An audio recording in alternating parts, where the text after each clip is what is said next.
بسم اللہ الرحمن الرحیم۔ معزز سامعین اکرام، اب شروع کرتے ہیں اطاعت رسول صلی اللہ علیہ وآلہ وسلم، سیرت رسول صلی اللہ علیہ وآلہ وسلم کی جامعیت، کائنات میں مقدس ترین فریضہ، اتباع کے تقاضے، اتباع رسول صلی اللہ علیہ وآلہ وسلم، قرآن حکیم کا حکم، غیر مسلموں کے ساتھ اسوہ حسنہ، جامعیت سیرت۔ سامعین، اللہ رب العزت نے انسان کی ہدایت اور رہنمائی کے لیے صرف الہامی کتابیں نہیں نازل کیں، بلکہ کتابوں کے ساتھ انبیاء کرام بھی بھیجے، جو ان کتابوں کا مطلب اور مفہوم لوگوں کو سمجھاتے اور خود ان پر عمل کر کے دوسرے لوگوں کے لیے نمونہ عمل بنتے۔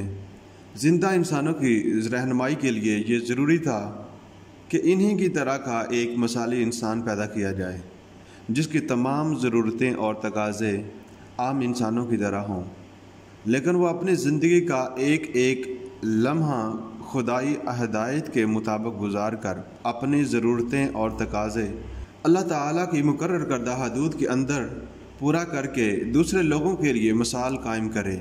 اللہ تعالیٰ نے اس امر کا التزام کیا کہ کوئی کتاب بغیر کسی نبی اور رسول کے نہیں بھیجی۔ اللہ تعالیٰ نے کئی انبیاء صرف پہلے سے نازل شدہ کتابوں کی تعلیم عام کرنے کے لیے مبعوث فرمائے اور کتاب کی اتباع کے لیے انہیں نمونہ عمل بنایا۔ انبیاء کی بعثت کا مقصد اللہ تعالیٰ نے خود بتایا۔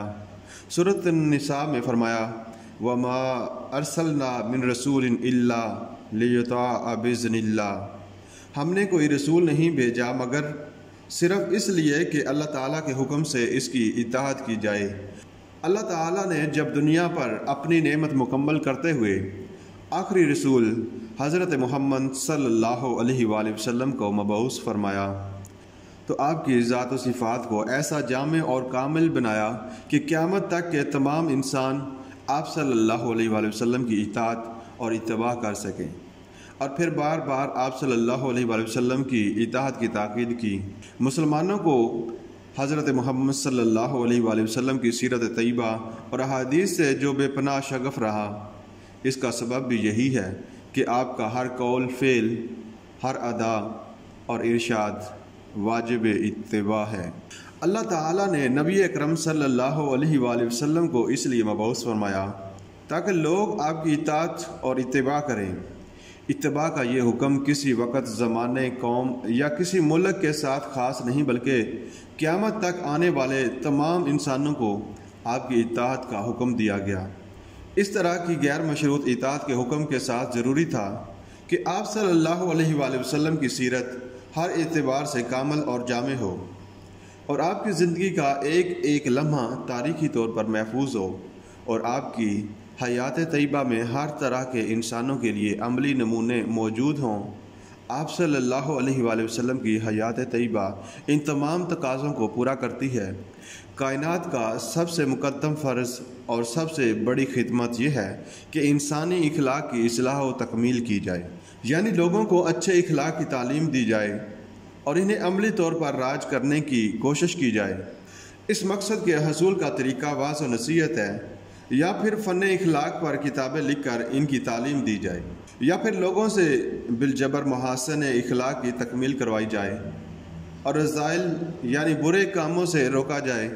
یہی طریقے جو ابتدا سے آج تک دنیا میں جاری رہے، اور موجودہ ترقی یافتہ دور میں بھی اس سے زیادہ کچھ نہیں کیا جا سکتا، لیکن سب سے زیادہ صحیح، سب سے زیادہ کامل اور سب سے زیادہ عملی طریقہ یہ کہ نہ زبان سے کچھ کہا جائے، نہ تحریری نقوش پیش کیے جائیں، اور نہ جبر و تشدد سے کام لیا جائے، بلکہ فضائل و اخلاق کا ایسا پیکر مجسم سامنے آ جائے جو خود ہمتاً آئینہ عمل ہو، جس کی ہر جنبش لب ہزاروں تصنیفات کا کام دے، اور جس کا ایک ایک اشارہ امر سلطانی بن جائے۔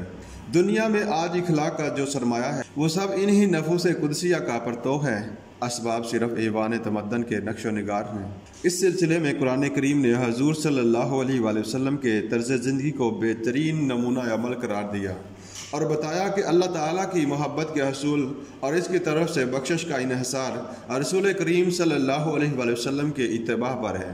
مسلمان جب کلمہ طیبہ لا الہ الا اللہ محمد رسول اللہ پڑھتا ہے تو وہ دراصل اس بات کا اقرار کرتا ہے کہ وہ زندگی میں صرف اللہ تعالیٰ ہی کی عبادت یعنی اطاعت و بندگی کرے گا، اور پھر اطاعت و بندگی کا وہی طرز اختیار کرے گا جو رسول اللہ صلی اللہ علیہ وآلہ وسلم نے اختیار فرمایا۔ ظاہر ہے اتباع اس چیز کی ہو سکتی ہے جس سے واقفیت بھی ہو، اس لیے آپ صلی اللہ علیہ وآلہ وسلم کی طرز زندگی یعنی سیرت طیبہ کا مطالعہ دراصل انسانی ضرورت ہے۔ انسان کی زندگی میں مختلف حالات پیش آتے ہیں، مثلا کبھی وہ خوشحال ہوتا ہے، کبھی مفلس، کبھی فرمانروا اور کبھی اطاعت گزار، کبھی کسی سے دوستانہ تعلقات ہوتے ہیں تو کبھی کسی کی دشمنی کا سامنا کرنا پڑتا ہے، کبھی صحت و قوت ہے تو کبھی بیماری کا بھی سامنا کرنا پڑتا ہے، کہیں حکومت اور جماعت کا منتظم اور کہیں نادانوں کا معلم۔ پھر یہ انسان ہی تو ہے جو کبھی فوج کا کمانڈر ہے اور کبھی جج بن کر عدل کے تقاضوں کو پورا کرتا ہوا نظر آتا ہے۔ صورتحال کوئی بھی ہو، قدرتی طور پر انسان کے ذہن میں یہ سوال پیدا ہوتا ہے کہ وہ اس سے کامیابی کے ساتھ نپٹنے کے لیے کیا رویہ اختیار کرے۔ دیگر الفاظ میں یوں کہا جا سکتا ہے کہ بطور نمونہ و عمل ایک انسان کامل کے حالات زندگی سے واقفیت ہونا ہی انسان کی فطری خواہش اور ایک ناگزیر ضرورت ہے۔ یوں تو لاتعداد عظیم انسانوں کی زندگیاں ہمارے سامنے ہیں، مگر ان میں سے کوئی نہیں جس نے زندگی کے ایک رخ کی تکمیل کے لیے دوسرے رخ کو نظر انداز نہ کر دیا ہو۔ ایسی صورتحال میں یہ ممکن نہیں کہ زندگی کے کسی ایک رخ کے لیے نمونہ ایک شخصیت سے لیا جائے اور دوسرے رخ کے لیے دوسری شخصیت سے، کیونکہ ایسے غیر متوازن پہلو کے مجموعے سے ایک متوازن زندگی کا نقشہ تیار نہیں کیا جا سکتا۔ اس کے برعکس حضرت محمد صلی اللہ علیہ وآلہ وسلم کی زندگی میں ہمیں کوئی خلا نہیں ملتا، بلکہ ہر رخ مکمل ہے، ہر چیز چمکتے ہوئے سورج کی طرح واضح ہے۔ آپ صلی اللہ علیہ وآلہ وسلم کا شخصی کردار، آپ صلی اللہ علیہ وآلہ وسلم کے اعلیٰ اخلاق، اوصاف، شرافت، صبر، شجاعت، توکل، عبادت وغیرہ سب کی کیفیت اور عملی نمونے موجود ہیں۔ اس طرح آپ صلی اللہ علیہ وآلہ وسلم کی گھریلو زندگی میں اچھے شوہر، شفیق باپ اور مہربان نانا کے نمونے بھی مل سکتے ہیں۔ اجتماعی زندگی میں اچھے ساتھی، ہمدرد سربراہ، اعلیٰ کمانڈر، بہترین منتظم و مدبر، دشمنوں کے خیرخواہ، غرض کے ہر عمل کا نمونہ، بہترین نمونہ آپ صلی اللہ علیہ وآلہ وسلم کی ذات میں ملتا ہے۔ یعنی ایک ہی ذات میں ہر عمل کا نمونہ اور ہر معاملے کی رہنمائی مل جاتی ہے۔ سامعین، اب اگر بات کریں اتباع رسول صلی اللہ علیہ وآلہ وسلم کے بارے میں قرآن مجید کا حکم کیا ہے، تو اللہ تعالیٰ سورۃ حشر میں فرماتے ہیں، مسلمان کا ایمان ہے کہ قرآن پاک کا ہر حکم واجب العمل ہے اور اس مقدس کتاب کا حکم ہے۔ سورۃ الحشر میں اللہ تعالیٰ کا فرمان ہے، اور رسول اللہ صلی اللہ علیہ وآلہ وسلم جو چیز تمہیں دیں اسے خوشی سے لے لو، اور جس چیز سے وہ تمہیں روکیں اس سے فوراً رک جاؤ۔ اس کے ساتھ ہی سورۃ النجم میں اللہ تعالیٰ نے فرمایا کہ نبی صلی اللہ علیہ وآلہ وسلم کچھ بھی کہتے ہیں اپنی مرضی سے نہیں کہتے، بلکہ صرف وہی کہتے ہیں جو ان کی طرف وحی کی جاتی ہے۔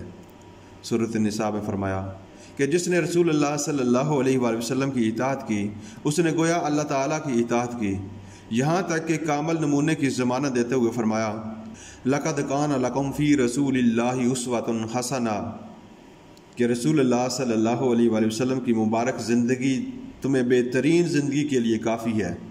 اللہ تعالیٰ نے مسلمانوں کے لیے رسول مقبول صلی اللہ علیہ وآلہ وسلم کے اسوہ حسن کو فرض قرار دیا، اور ایک کلمہ گو اس وقت تک مومن نہیں ہو سکتا جب تک آپ صلی اللہ علیہ وآلہ وسلم کے نقش قدم پر نہ چلے۔ رسول اللہ صلی اللہ علیہ وآلہ وسلم کی سیرت طیبہ چونکہ قرآن مجید کی عملی تفسیر ہے، اس لیے قرآن حکیم اور سیرت طیبہ کا ساتھ ساتھ مطالعہ ضروری ہے۔ حضور صلی اللہ علیہ وآلہ وسلم کا ارشاد ہے کہ میں تم میں دو چیزیں چھوڑے جا رہا ہوں، جب تک ان کو مضبوطی سے تھامے رکھو گے گمراہ نہیں ہوگے، ایک کتاب اللہ اور دوسری سنت۔ اس فرمان کا مطلب یہ ہے کہ جب تک مسلمان قرآن حکیم اور رسول اللہ صلی اللہ علیہ وآلہ وسلم کے اقوال و اعمال کے مطابق زندگی گزارتے رہیں گے وہ زندگی کی سیدھی اور کامیاب راہ پر ہوں گے۔ اس زمن میں یہ حقیقت بھی پیش نظر رہنا چاہیے کہ اہل ایمان کے لیے حضور صلی اللہ علیہ وآلہ وسلم کی زندگی کو اسوہ حسنہ قرار دینے میں اللہ کی اطاعت خود بخود شامل ہے، کیونکہ حضور صلی اللہ علیہ وآلہ وسلم کی اطاعت دراصل اللہ تعالیٰ کی اطاعت ہے۔ اور آپ صلی اللہ علیہ وآلہ وسلم کی اتباع اللہ تعالیٰ کی خوشنودی حاصل کرنے کا واحد ذریعہ ہے۔ یعنی حضور اکرم صلی اللہ علیہ وآلہ وسلم کی زندگی ایک مثالی زندگی ہونے کی وجہ سے محض قابل تقلید ہی نہیں بلکہ واجب التقلید بھی ہے۔ غیر مسلموں کے لیے بھی اسوہ حسنہ میں بہت سا سبق موجود ہے۔ مکہ کے کفار جو آپ صلی اللہ علیہ وآلہ وسلم کی نبوت کو تسلیم نہ کرتے، آپ صلی اللہ علیہ وسلم کو جادوگر اور مجنوں کہہ کر پکارتے، اس کے باوجود اس بات پر شاہد تھے کہ آپ صلی اللہ علیہ وآلہ وسلم اپنی زندگی میں کبھی جھوٹ نہیں بولا، اور آپ صلی اللہ علیہ وآلہ وسلم کو طرح طرح کی اذیتیں پہنچاتے اور طعن و تشنیع بھی کرتے، لیکن پھر بھی آپ صلی اللہ علیہ وآلہ وسلم کو صادق و امین جان کر اپنی امانتیں آپ صلی اللہ علیہ وآلہ وسلم کے پاس رکھتے۔ یہاں تک کہ جس رات کفار مکہ نے آپ صلی اللہ علیہ وآلہ وسلم کے گھر کا محاصرہ کر لیا، اس وقت بھی آپ صلی اللہ علیہ وآلہ وسلم کے پاس امانتیں موجود تھیں۔ آپ صلی اللہ علیہ وآلہ وسلم نے مکہ سے ہجرت فرمائی تو اپنے چچا زاد بھائی حضرت علی رضی اللہ تعالی عنہ کو گھر میں چھوڑ گئے کہ وہ غیر مسلموں کی امانتیں واپس کر کے مکہ سے نکلیں۔ کون سا ظلم جو کفار مکہ نے آپ صلی اللہ علیہ وآلہ وسلم پر روا نہیں رکھا۔ وہ 13 سال تک آپ صلی اللہ علیہ وآلہ وسلم کو تنگ کرتے رہے، ہجرت کے بعد بھی برسوں تک ہر سال مدینہ پر حملہ کرتے رہے، لیکن جس روز حضور صلی اللہ علیہ وآلہ وسلم نے مکہ فتح کیا تو ان دشمنوں کو صرف یہ کہہ کر چھوڑ دیا کہ جاؤ آج کے دن تم سب آزاد ہو، میں نے تمہاری سب خطائیں معاف کر دی ہیں۔ کیا کوئی شخص اتنا عظیم اخلاق پیش کر سکتا ہے؟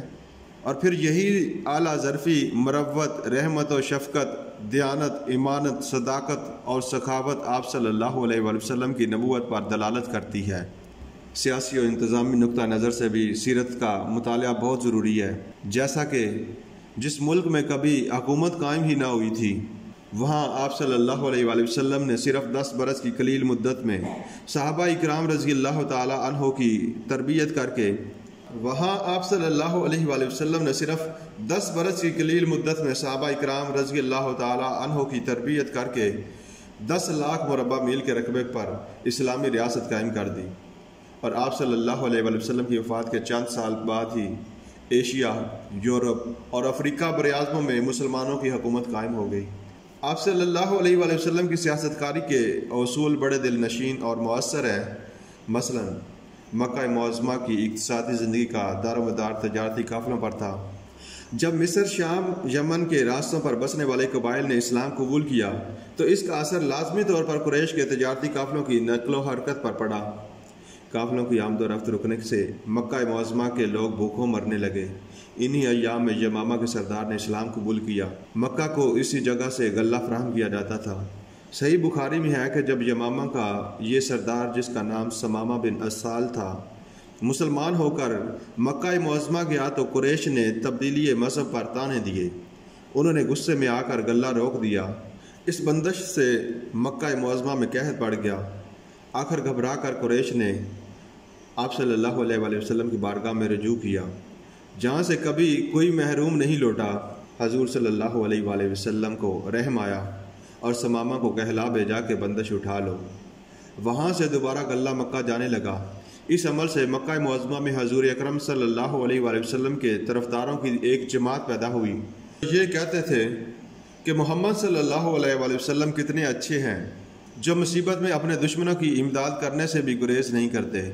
اگر وہ برا وقت ہماری مدد نہ کرتے تو ہم بھوکوں مر جاتے۔ اس طرح کی بے شمار مثالیں سیرت طیبہ میں ملتی ہیں، جن سے آپ صلی اللہ علیہ وآلہ وسلم نے دشمن کے دل میں گھر کر لیا۔ حاکم کی حیثیت سے بھی محسن انسانیت کی سیرت کا مطالعہ بہت ضروری ہے۔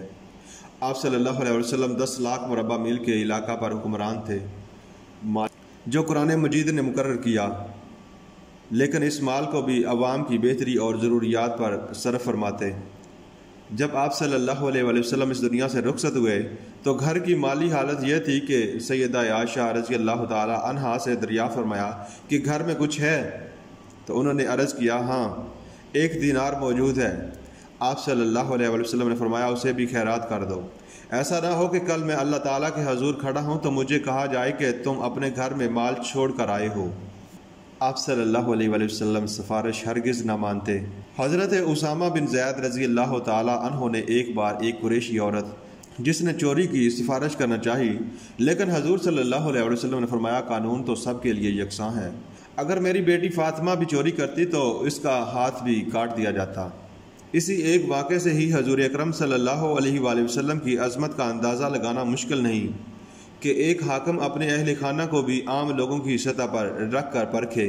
عمرانی نقطہ نظر سے تقسیم دولت اور گردش دولت کا اصول رسول اکرم صلی اللہ علیہ وآلہ وسلم کے ہر مالی حکم میں نظر آتا ہے۔ حضور صلی اللہ علیہ وآلہ وسلم نے دولت کو ایک جگہ جمع ہونے سے روکنے کے لیے زکوٰۃ، عشر، خمس، فے، خراج، صدقات وغیرہ ادا کرنے کا حکم دیا۔ ایک شخص کی دولت اس کی وفات کے بعد اس طرح تقسیم کرنے کی وضاحت کی کہ وہ مختلف حصہ داروں میں بٹ جائے۔ اس طرح نہ کوئی بہت امیر رہ سکتا ہے اور نہ کوئی بالکل غریب۔ امیروں کو کہا کہ غریبوں کو صدقات، زکوٰۃ و عشر دیا کریں، اور غریبوں سے کہا کہ وہ محض ان کے محتاج ہو کر نہ رہ جائیں۔ آپ صلی اللہ علیہ وآلہ وسلم نے فرمایا کہ بھیک مانگنے کی نسبت یہ بہتر ہے کہ آدمی جنگل سے لکڑیاں کاٹ کر لائے اور انہیں بیچ کر اپنا گزارا کرے۔ فوجی افسر اور سپہ سالار کی حیثیت سے آپ صلی اللہ علیہ وسلم کی سیرت جو اہمیت رکھتی ہے وہ کسی تفصیل کی محتاج نہیں کہ آپ صلی اللہ علیہ وآلہ وسلم نے دشمنوں کے خلاف کس طرح جنگ لڑی، کیا کیا فوجی کارنامے سر انجام دیے۔ عرب کی تاریخ میں پہلی بار خندق کھود کر جنگ لڑنا، اہم ناکوں پر فوجی دستے متعین کرنا، دشمن کی رشد روک کر اسے کمزور کر دینا وغیرہ عہد رسالت کی جنگوں میں عام مذکور ہے۔ ان حضور صلی اللہ علیہ وآلہ وسلم نے جنگ کے موقع پر مجاہدین کو اس بات کا حکم دیا کہ عورتوں، بچوں، بوڑھوں، بیماروں اور مذہبی رہنماؤں کو قتل نہ کریں، جو ہتھیار ڈال دے اس سے درگزر کریں، فصلوں کو تباہ نہ کریں، اور جو مقابلہ میں نہ آئے اس کو کچھ نہ کہا جائے۔ رسول مقبول صلی اللہ علیہ وآلہ وسلم کی سیرت مبارکہ ایسے موقعوں پر بھی جب فتح کے نشے میں سرشار فوجیں اپنے سامنے آنے والی ہر چیز کو صفحہ ہستی سے مٹا دیتی ہیں، آپ صلی اللہ علیہ وسلم نے اپنے سپاہیوں کو ہمدردی کا سبق دیا۔ آپ صلی اللہ علیہ وسلم کی تمام جنگیں انسانوں کو صفحہ ہستی سے مٹانے کے لیے نہیں بلکہ درندہ صفت انسانوں کو انسان کامل بنانے اور پھر دنیا میں پائیدار امن قائم کرنے کے لیے لڑی۔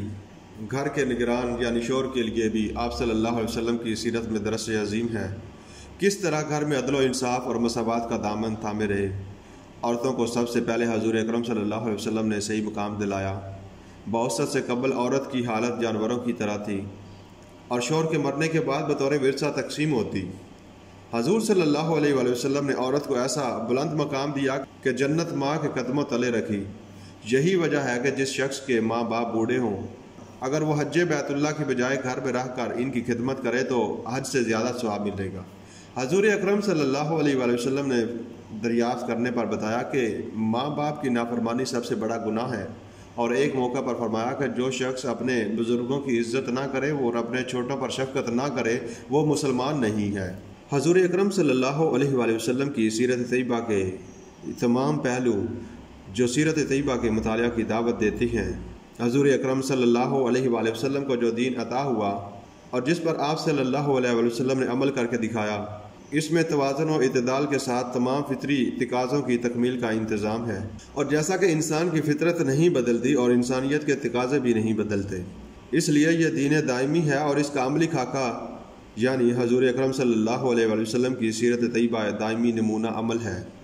جس طرح آج سے 1450 سال پہلے سیرت طیبہ کے ذریعے مضطرب اور غیر متوازن انسانی معاشرے کو امن و سکون کی نعمت عطا ہوئی تھی، اسی طرح آج بھی آپ صلی اللہ علیہ وسلم کی سیرت طیبہ کا اتباع دکھی انسانیت کے لیے امن و عافیت کا موجب ہے۔